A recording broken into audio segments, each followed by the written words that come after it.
and we are here in Old Louisville, Kentucky. And I am in front of the Conrad Caldwell house.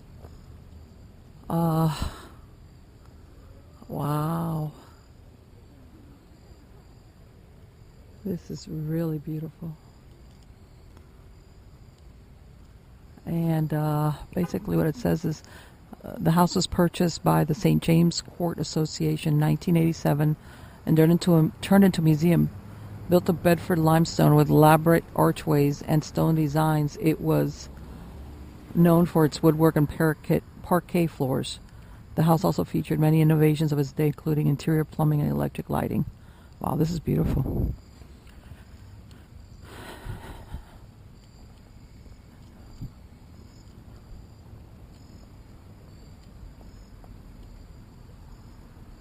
Let's see.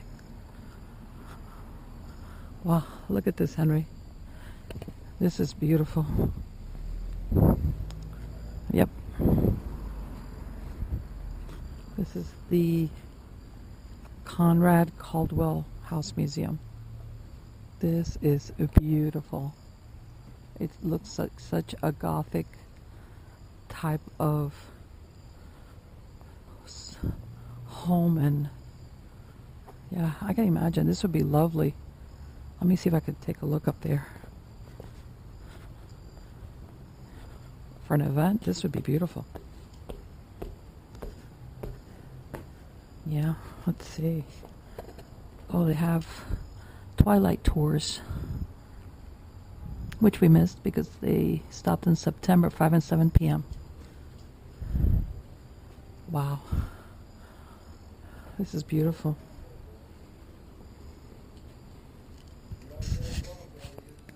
Hi everybody. So there you see me on a recent trip that I made to Louisville, Kentucky. And when I was there, unfortunately, as you can see, I arrived too late for the tour. And I was in an area of Louisville called Millionaire's Row. Now, this was an area that towards the end of the 19th century was where the movers and shakers, new and old money, built their houses on the outskirts of what was then the outskirts of Louisville. And one of the houses or mansions built was the one you saw me at, which is called the Conrad Caldwell House or the Castle. And of course, not surprisingly, it has a reputation for being haunted. Now, the original gentleman who built it was a name by the name of Theophilus Conrad. He was born in Strasbourg, France in 1832, and he was born into a wealthy family there who were glue manufacturers. Now, before he came to the United States, he traveled throughout Europe and America, and then one of the most important things that he did was he apprenticed with an uncle, and he learned the business of tanning, and that's where he made his money when he eventually came to Louisville with his family. He was a tanner, and he moved here with his wife, they had married in 1857. Her name was Mariana, and they had 7 children, 4 of whom lived into adulthood. There were 4 daughters: Amina, Lucille, Carrie, and Emma. Now, the family finally moved into this home in 1895, and while he was there, he was already by this time into his 60s, and he even conducted business from the house. And she played hostess to many guests, where they had a lot of parties. And eventually their daughters married, moved away.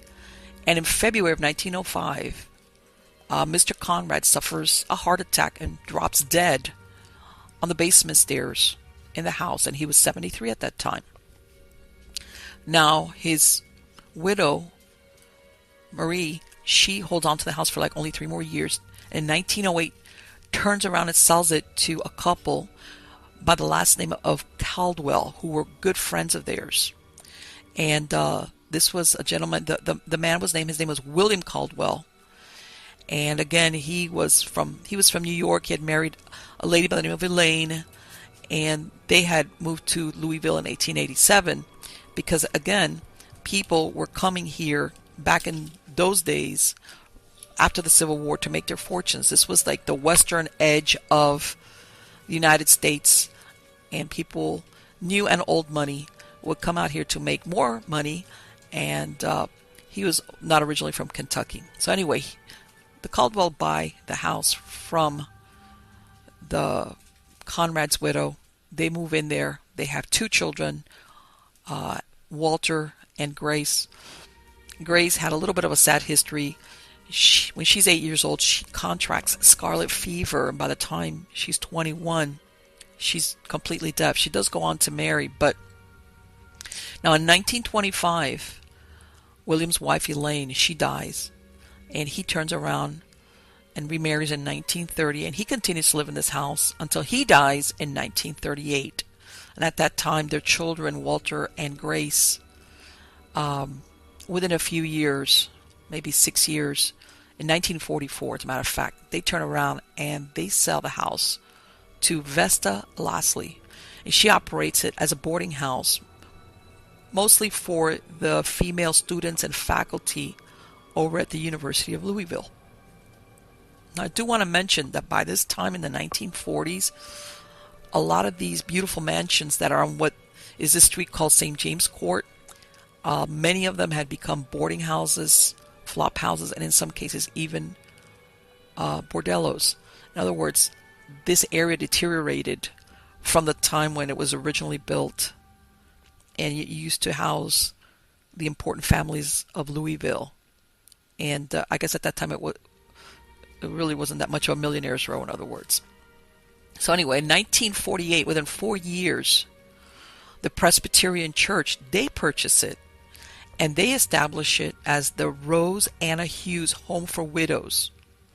And it functioned as what we call either a rest home or a nursing home all the way into the mid-1980s.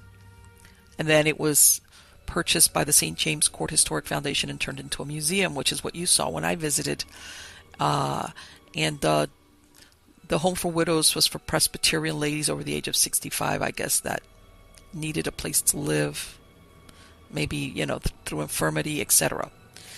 Now, of course, the people that have experienced most of the hauntings are the tour guides that work there, because, of course, they're in and out. Now, whether the people that lived there all those years have experienced anything, I have a feeling they did. It's just that back in those years, people didn't talk about those things. So the tour guides there that have worked there since the mid-1980s, they're the ones that have reported ghostly manifestations. One of them is reported to be Mr. Caldwell, who he has appeared to different people that are into tour groups, especially when they kind of like go off by themselves and start exploring. There was one lady, this is in the 1990s, she supposedly had gone up to a 3rd floor room that was closed for renovations. Within a few minutes, she comes down the stairs screaming. And when they asked her, of course, what happened, she's saying that a mean little man was shaking a finger at her. But what really caused her to go screaming down the stairs was that she knew he had to be a ghost, for she saw right through him to the wood paneling on the other side of the room. Yeah, that's usually a good sign. Now, when the Caldwells moved into this mansion, Mrs. Caldwell had designed a billiards room for her husband. And you have to understand, this was, remember back then, this was also the time around where gentlemen went off and smoked a cigar and played billiards away from the ladies, and usually they had a room onto themselves. And there was a lot of, this was, remember, bourbon, a lot of fortunes were made with the bourbon industry here in Louisville. So this was apparently one of his favorite rooms that Mrs. Caldwell had made for him. And again, same thing. A lot of people that visit the museum and have gone off by themselves, they have a sighting of a short man in the billiard room. And one of the tourists, as a matter of fact, again in the 90s, saw a portrait of Mr. Caldwell and said, "That's the guy I saw that startled me when I walked into the room." Apparently, maybe he didn't look that ghostly. He looked more solid. Another thing is, this location is used as a venue for newlyweds holding the receptions. And there, they're either newlyweds or people in the party also have witnessed ghostly manifestations. One time there was a newlyweds at a reception, and they saw Mr. Caldwell's ghost. And they said that as they walked through the front walkway, they turn around and they see an old man wearing like an old-fashioned suit standing on the third floor balcony, and he's smoking a cigar. At this point, they're thinking this is a real man. So they turn around and they ask their relatives, who is this guy on the third floor? When they look again, he's disappeared. They go into the house, search it, they can't find anybody. They go into the billiards room, which happens to be the room that is attached to the balcony where they saw this man, and they still smell a little bit of cigar smoke. Now, people who know the history of the house say that this makes sense because this was the balcony that was used for smoking during the time that the Caldwells owned the house, and that the billiards room was Mr. Caldwell's favorite room, and where he almost, like, for all intents and purposes, lived there. And they're saying that they think that he's the one that haunts the house because apparently he also died in the home. All right. Now, his wife, who died about 8 years before, she also died in the house. She was ill for like the last 2 years of her life, and she was confined to her bedroom up on the second story of the house. Now, there have been other incidents that point to her as being one of the ghost, or the one that causes unexplained things to happen. There was a lady that worked there. She says that she was coming down the stairs. She was locking up the museum to leave. She sees a mist-like form on the stairs. Now, she realizes that she's got to go by this mist in order to get to the front door. And she says it was right by the grandfather clock, and it's just hanging there in the air. Eventually, she just decides to go down, and when she turns around, the mist is gone. So she goes right back up and to where it was at, and she feels it has a very cold spot. Now, why she thinks it was Mrs. Caldwell, maybe she saw something in the outline. There was another housekeeper that also had an encounter with what she called Mrs. Caldwell's ghost. She's cleaning the stairs at the front of the house. All of a sudden, storm's approaching. She's not realizing that it's raining until she hears the rain coming down, and then it turns into a very hard rain. According to her, all of a sudden she hears a frantic female voice from the third floor calling, "The windows are open." She goes upstairs and finds that several of the windows are open. This is around the time that she realizes that she is the only one in the house.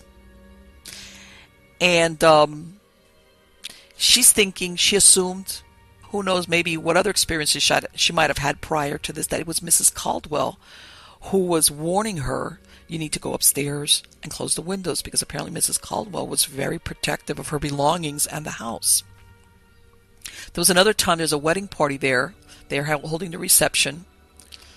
And they also think that they ran into what was Mrs. Caldwell. The groom's aunt, she's there helping decorate the stairs along with other family members. And she says she sees an old-fashioned silver spoon floating in the air in front of her. And she's watching it as it floats over to the butler's pantry, falls on the floor. She goes over, picks it up, probably inspecting it very closely, at least I would. And then she notices that there's a safe there, and the door of the safe is open. And apparently this is the safe where Mrs. Caldwell would keep her best silver. So she goes over, she looks in, and she sees other similar spoons inside, so she puts this spoon in there and closes it. Later on, she's telling her relatives what happened to her. None of them believe her. But the people that worked there did believe her, apparently because this was not the first time that something similar had happened to them.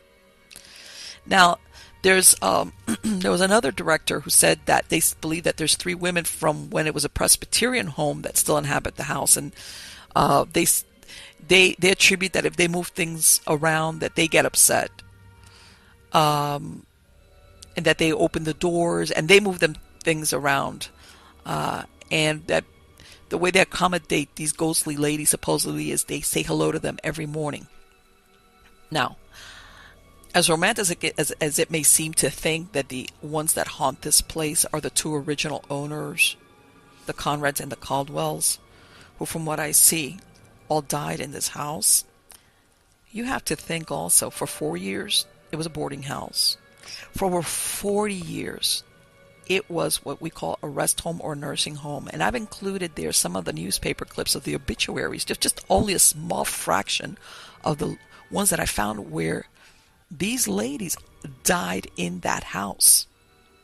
Which, by the way, was not uncommon. People would die. Not like now where most people sometimes die in a hospital. They died there. And I was also surprised to find that a really large amount of the obituaries, I would say about 80% of these ladies, never married, because it very clearly stated on the obituaries, Miss So-and-so. And it was surprising how many of these Presbyterian ladies never married. Some of them were quite elderly. Some of them lived there for a few years. Point being that I would say that probably a good portion of the hauntings or disturbances, things being moved, cold spots, are attributed to the 40-something years that it was a resting home, a nursing home. And remember, we really don't have a backstory to any of these ladies that lived there. By the time they got there, they were just elderly. Who knows what tragedy and drama followed them around, what kind of people they were. So again, I know it's not as romantic as thinking that the original owner or the ex-lady of the house are the ones that are haunting and being protective. They need to look closer at all those 40-something years that so many people lived and died there. Now you're going to see me take a moonlight drive through the streets of Old Louisville. And on the way, I am going to tell you some of the best, most classic ghost stories attached to Millionaire's Row, all about the ghosts of the Gilded Age.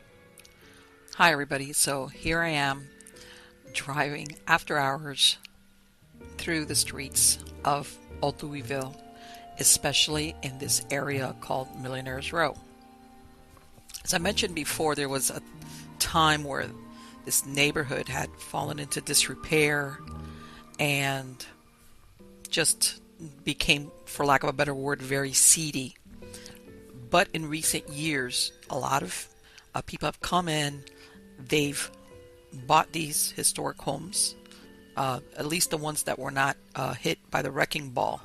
And that's one of the things that's unusual about this area of Old Louisville, is that there's a large area that was spared from demolition, which has happened in a lot of other cities across the United States.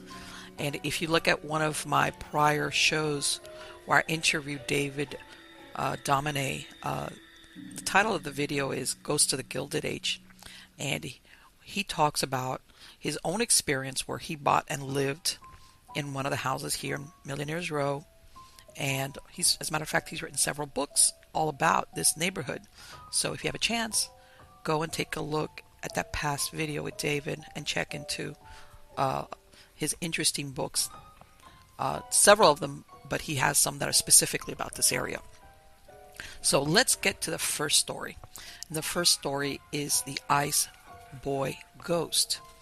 Now, incredibly, the story about this child ghost is tied into the original owner of the Conrad Caldwell Castle. And this is how it ties in. Now, this haunting is connected to a building that was there on that same street, which is St. James Court. And the name of the building was St. James Court Flats. And this is one of the first apartments buildings that were built there in this area in 1897. And it was built by Mr. Theophilus Conrad. He was the one that proposed it. However, he got a lot of opposition from all the other millionaires who lived at St. James Court because they were thinking, you are going to bring down our property values because here we've built all these beautiful mansions, and he wanted to build a 6-story apartment building. They even took him to court, but he won the day and they built it. Now, the way this story comes about is that originally this building was built with 6 stories. However, on a very cold February evening in February of 1912, a mysterious fire, starts to burn this entire structure. Now, rumor had it that a disgruntled neighbor had basically committed arson almost as an act of revenge. In other words, we couldn't get this building out of here legally. Well, we're going to get rid of it one way or the other. Again, this was only rumor. At the end, it was a terrible blaze, and there were several people that were trapped in the upper floors. Fortunately, everyone was able to get out, and when they came back the next morning, they found that it had been that cold that the water that was used by the firemen or the fire brigades had basically frozen in place, and what they had was a burnt out shell layered by thick ice. Now, within a short amount of time, as a matter of fact, within the first snowfall, considering this was February, it was probably within that month, people in the area start reporting, especially late at night, that they see a little boy in tattered clothing running around the fountain that was situated in front of where his apartment building used to be. And if you look at my movie, you're going to see that there's a part where coming around this fountain, that's the fountain that we're talking about. Sometimes he was even seen inside the building itself. And this is like what they call street urchin. He was in tattered clothing. Obviously, he wasn't dressed appropriately for the weather, for the cold weather. And that the people that saw him said his face was streaked with dirt, and he's very grungy looking, and nobody could account for where or who this boy was.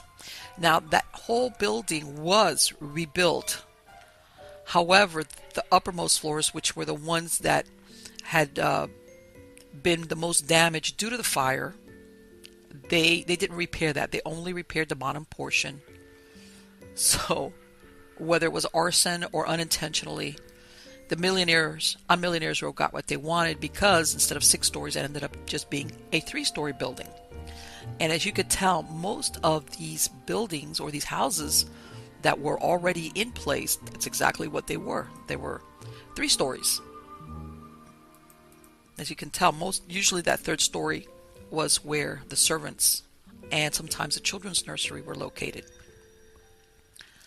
Now, it's around this time that there's another rumor that starts to circulate saying that someone had indeed died in the fire. However, nobody was talking about it. And the belief is that that little boy that was seen running around only on really cold nights, just like the one that occurred when the fire took place, was a young boy from a poor neighborhood close by called the Cabbage Patch. And he was out making deliveries, grocery deliveries, trying to make money for his family. Remember, these are the times that even young children would be out working. There's no child labor laws in 1912, especially if your family was very poor. And the story goes that he had dropped off this box of groceries to one of the apartments on the top floor. And because it was so cold, he might have still been upstairs before going out. Maybe he had just made the delivery. In the end, the rumor goes that he was up there when the fire broke out, and they just weren't able to get him out. Even if they maybe were even aware that he was there, because remember, he didn't live there. So maybe they were only looking for the people that lived in those apartments that they knew were there. And supposedly the story is that the next day, his body, full of soot, was found huddled in a corner. But because he was from the Cabbage Patch, one of the poor neighborhoods, the newspapers never reported his death.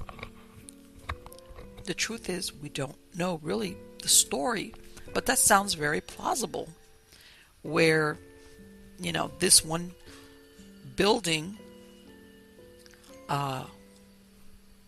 even if it wasn't welcomed by the neighbors, was on a very wealthy street where the last thing that these owners wanted was to have a scandal where a child was killed, even if it was accidentally, by a fire that broke out.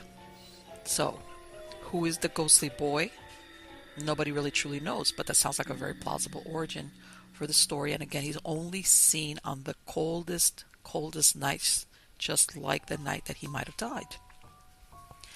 Now, the next story is about a ghost called Annie Whipple. Okay, now, the house where she's said to haunt is situated on the northwest corner of Park Avenue and 4th Street. And like a lot of these beautiful mansions, it has this beautiful staircase that curves around, goes to the second floor. And it's reported that it's been renovated and used as a bed and breakfast. And the overnight guests are the ones that report about a lot of the hauntings. They claim that late in the evenings, they see what looks like the shadow of a woman. And she appears to be like that old school teacher spinster type. And she's seen rushing up and down the stairs. And somewhere along the line, it was identified that this is the ghost of a lady by the name of Annie Whipple. Now, Annie's history is that she was a widow who arrived in Louisville from New England in the late 1800s.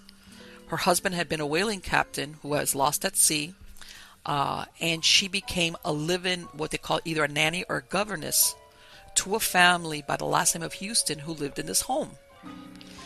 And she was very well liked and respected by this family. Now, she had been with the family for maybe 2 or 3 years when there was a yellow fever epidemic that struck the city, including the household. Now, she stepped in and she's helped nurse back the family, but one of the children, a little girl that she had become very attached to, wasn't getting any better. And the doctor was telling the family that there was really nothing more that he could do. In other words, he was preparing them that this child was going to die. Now, the story goes that Annie refuses to give up on this little girl and is at her bedside day in, day out. And she was doing everything that she could think of to stop the fever. And at this point, this child's in delirium. So she's kind of getting desperate because at this point, remember, the parents have been told this child's going to die. The doctor that usually attends to the family saying, look, I cannot do any more. So Annie is said to have gone through the local newspaper. And when she's reading it, she sees a story about a local medium. And remember, this is also the time that the spiritualism is very popular throughout the United States. But she wasn't really a spiritualist, but she sees a story that catches her attention. And what she reads is that there's a local doctor who supposedly cures people that are suffering from all different types of ailments. In some cases, what he calls, in other words, things where people don't get better or that they might be bewitched. And she is thinking, I really want to try everything. So she's thinking, I'm going to get a hold of this man, even though she doesn't subscribe to the belief system. So she goes to see this Dr. Anderson. Now, when she gets to where he lives at, she finds that the front doors of the doctor's house and the office where he was practicing from, which by that way that was very common, where doctors would live and practice basically out of the same building, they're all decked out in black bunting. And she finds out that Dr. Anderson just died the day before from the yellow fever. So she's very upset because she's thinking, this is my last chance to save this child. So she goes back to the little girl's bedside. And again, the story goes that she would just sit herself next to this child and just read the newspaper, just to occupy herself. The next day, she's reading this portion about the spiritualist news. And she reads a story about how there's certain individuals that believe that they can communicate with the dead. And even supposedly respected scientists are saying that they're successful doing this. So she thinks of this idea where she wants to contact the spirit of Dr. Anderson, who just passed away, hoping that somehow or other she can extract from him the information from the great beyond as to what she should do or what he would have done in order to save this little girl.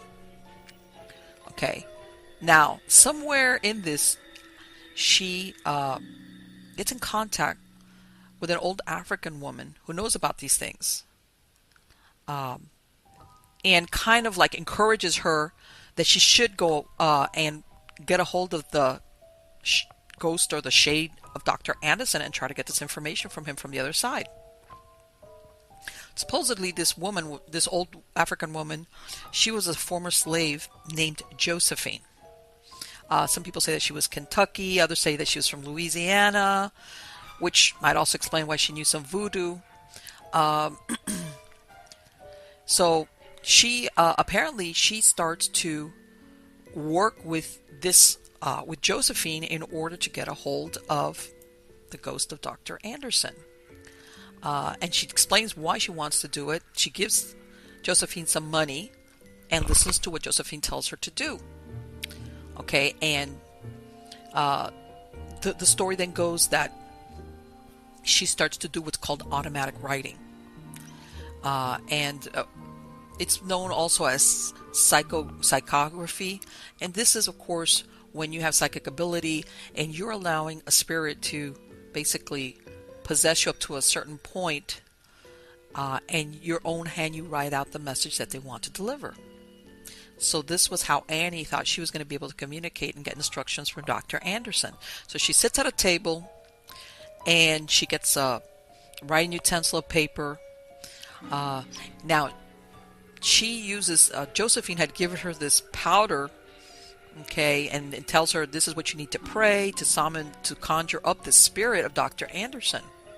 So Annie does all of this, but then she starts to feel a presence close by her. And then she falls into what is like a deep trance, where she's asking Dr. Anderson on advice on how to cure the little girl. And she goes ahead and she starts writing something across the paper. And when she looks at the message, it looks like it's some type of medical prescription that she's written out. So, of course, she is thinking most definitely she's in contact with Dr. Anderson because she had no medical knowledge whatsoever. So the next morning, she goes to an apothecary that's close by, has a prescription filled, goes immediately up to where the sick girl is upstairs and gives her this potion, whatever that was put together. Now, she's looking at this little girl, and the minutes tick, become hours, and this child is not getting any better. As a matter of fact, she starts getting worse and even falls into a coma. And the regular doctor is brought back in, and he explains that definitely this child is going to die that very day. Now, Annie supposedly is shocked. All right, she has tried everything that she can think of to save this child, which sounds like she had probably gotten attached to as much as if it was her own daughter. All right, so Annie runs back to her room, does the same exercise, lights a candle, sprinkles this powder, gets another piece of writing paper, and again starts summoning the ghost, the spirit, for assistance. And even though she's entranced, she's still aware of her surrounding, and she feels again when her hand grabs the pen and she starts to scrawl out this message, writing something out. But however, instead of her writing, okay, she starts to like slash across the wooden top of the desk. And in other words, she's aware, which is the way this works, where only her arm and her hand are possessed, and she's gouging the table that the paper's on. Obviously, it's like a savage attack on the wood. So she's surprised that she's even doing this, and eventually, of course, the paper's torn to shreds. However, there's one large piece that remains, and she scribbles very quickly a message. And what she reads to her terror was the words, "You fool, I am not Dr. Anderson." So of course she falls to the floor and she's put to bed, and she herself, maybe through her own exhaustion, also starts running a fever, and she comes to. And she confesses, she tells, I guess, the household members, "This is what I did. I was trying to make the girl better, and this is what I did." Okay, which turns out in a way to have been what they call a deathbed confession, because she dies. She dies by the following day, but she did have one comfort, that by the time she's dying, the child that she had been trying to save, her fever had broken, she had come to her bedside, and who knows whether she had gotten cured because of what Annie had done for her, or whether she just was a child and she was able to resist the infection. She survived. Or, like what some people think, did she make an exchange for saving the child, for the young girl? Maybe it was obviously not Dr. Anderson's spirit, but another spirit who was very cruel and basically wanted to terrorize somebody that had opened a portal. And the truth is, nobody can ever know. But the legend is that it's Annie Whipple's ghost, whose fate it is to go up and down the curved stairway in this mansion where the family once lived and where she cared for their children. Whether she just thought of it as spiritualism or dabbling in the black arts, and nobody knows. But apparently she seems to be trapped in that never-ending effort to save the child, and her spirit has forgotten ultimately that she did achieve it, but in exchange for her own life. Now the next story, it's called Little Girl Lost, and this revolves around a house where two sisters, Susan and Linda, bought it in order to restore it. And not surprisingly, this is the time that they realized that the house was haunted. They said that things would disappear, turn up in other parts of the residences, radios turn on and off by themselves. They hear all these different creaks and groans from parts of the house, including the stairs by the front door. They hear footsteps skipping across the floor near the entryway. And at sunset, loud knocks are heard at the front door. And of course, nobody's there. So, as they're in this restore process, they clean a wooden mantelpiece that was in the dining room, and a panel gives way, a secret panel, and it reveals a hidden compartment. Now, one of them reaches inside and takes out an old black and white photograph, and it's a photograph of a young girl, about maybe 8 years old, and she's just wearing a little white dress, like the kind that people would see on children around the turn of the century, early 1900s.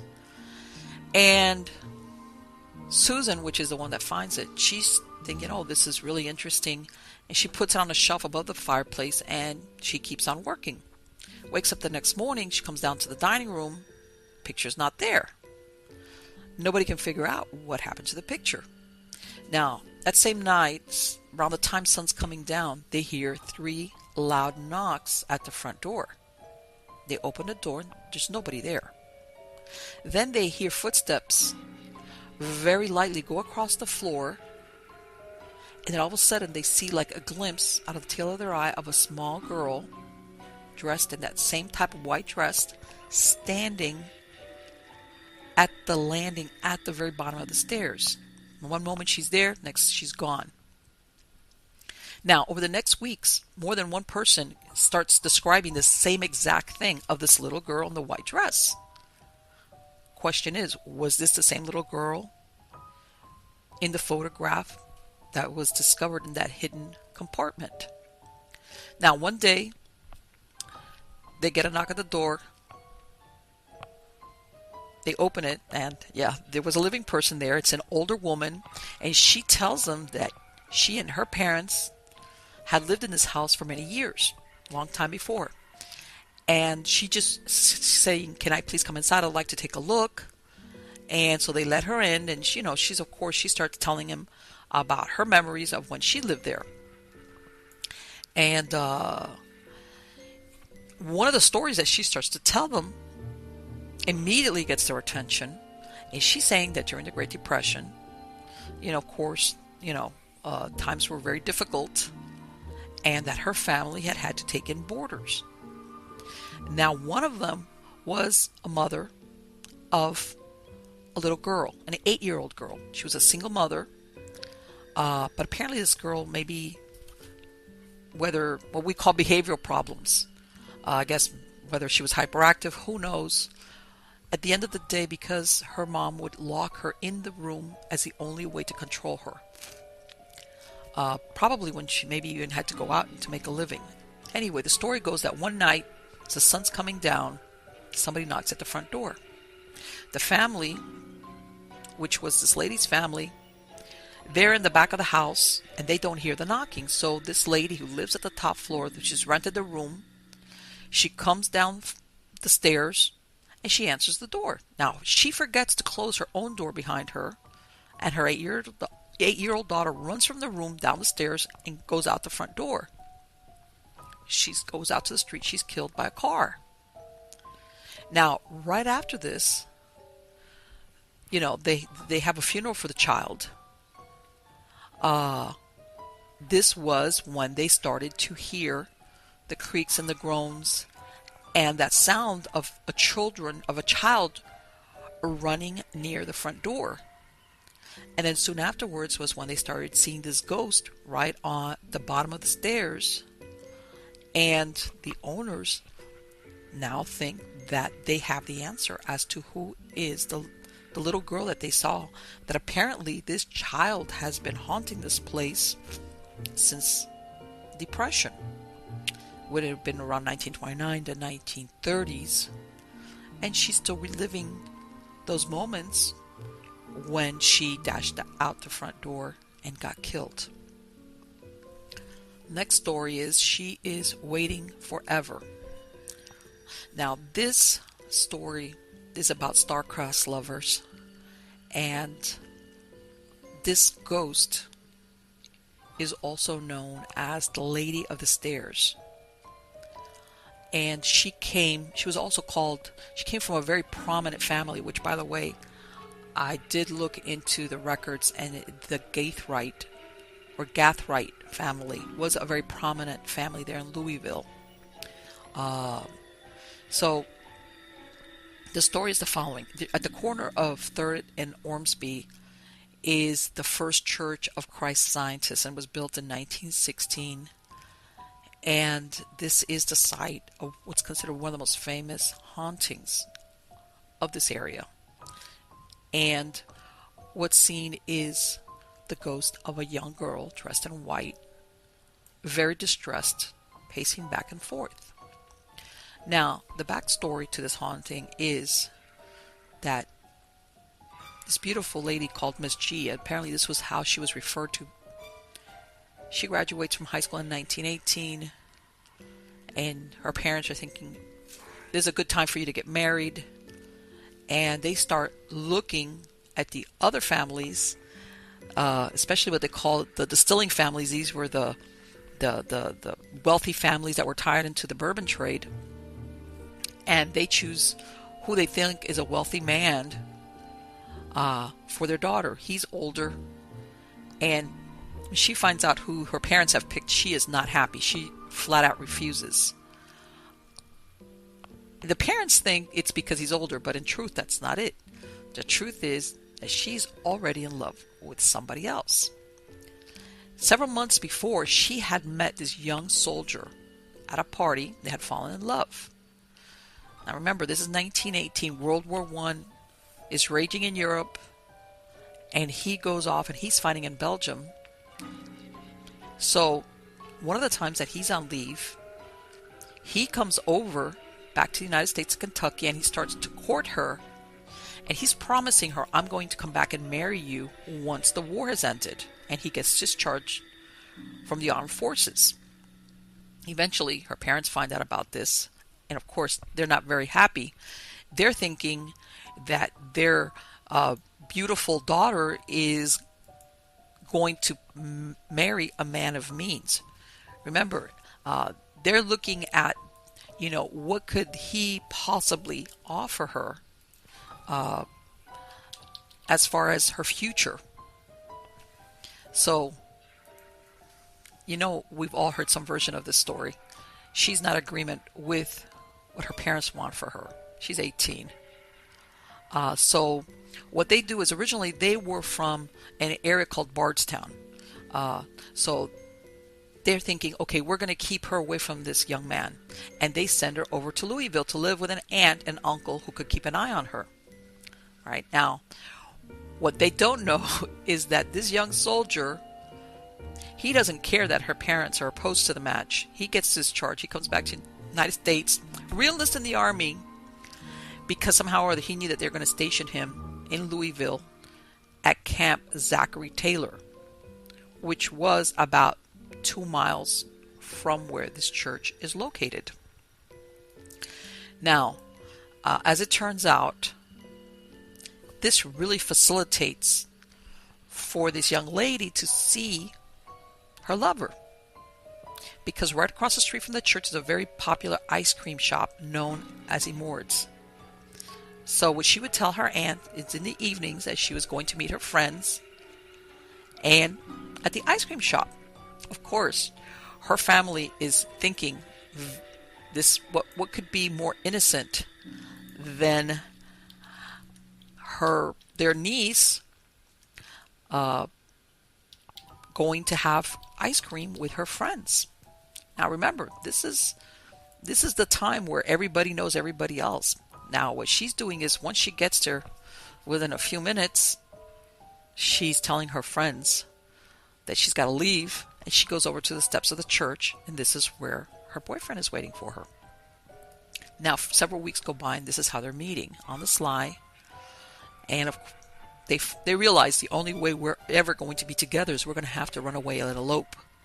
So they plan on meeting, on a certain night, and they're thinking, what we'll do is we'll go from here, take a train over to Chicago where he had family at. They'd get married, stay with his family in Chicago, and then just come back and break the news to her family. And they're thinking, at this point, her parents at this time could not oppose, because it would be a done deal. She was married. So the next night, or the night that they had planned to execute this plan, she goes to the ice cream parlor. She shows up, and she's got a small suitcase with her. Okay. She does her usual routine. She talks to them and tells them, I gotta leave. She hadn't told anybody about her plans, but her friends have figured out what she's up to, but they're kind of happy for her. Remember, these are probably young girls just like her, and you're just hoping she's going to be happy and she's going to run away with her fiance. So she's there, she goes to the steps, and she's waiting, and she's pacing back and forth. Evening wears on, nighttime. She's waiting there for hours, and this young man does not show up. Okay. Gets later and later, the shops close up. People start leaving the area, they're walking home, and they see her pacing back and forth on the stairs of the church. As a matter of fact, some of them even ask her, is everything okay? And that it's too late, that it's cold, that she shouldn't be out alone, and she needs to go home. And all she does is she shakes her head, she tells them not to worry, and that she's going to be okay. So of course, she's probably thinking about a million reasons why her young man has not shown up. So, following day, she's not there, of course, and her friends, which kind of suspected her plans, are thinking she's run away to Chicago to be married with a soldier. Now, next day, when the sun goes down, there she is again, pacing back and forth at the columns of this church. However, by this time she's looking pale, she doesn't look good, she even looks sick, and people are calling out to her, but she's like ignoring them, almost like if she can't see them. And all she does is pace back and forth. Third night, same thing happens. Sun goes down, she appears, she's at the steps, again, pacing back and forth. And by this time, the people that are, walking by her are hearing her crying as she goes back and forth. And the residents of this area, Old Louisville, they're starting to wonder what is going on. Finally, by the fourth, they find out what's going on. This young soldier never shows up because he's gotten sick. This was during the time when there was an outbreak of the Spanish flu or influenza, that it went around the world, the United States. And of course, Louisville, as a matter of fact, it was suspected that many of the soldiers that were coming back from Europe during World War I were the ones that brought this disease into the United States. And he was just one of the soldiers at Camp Zachary Taylor that was struck down by the Spanish influenza. And of course, what they would do immediately with anybody that was found to have this disease was that he was quarantined. So, of course, he is not allowed to go and see his girlfriend. They don't let him. Plus, he's sick. He gets delirious.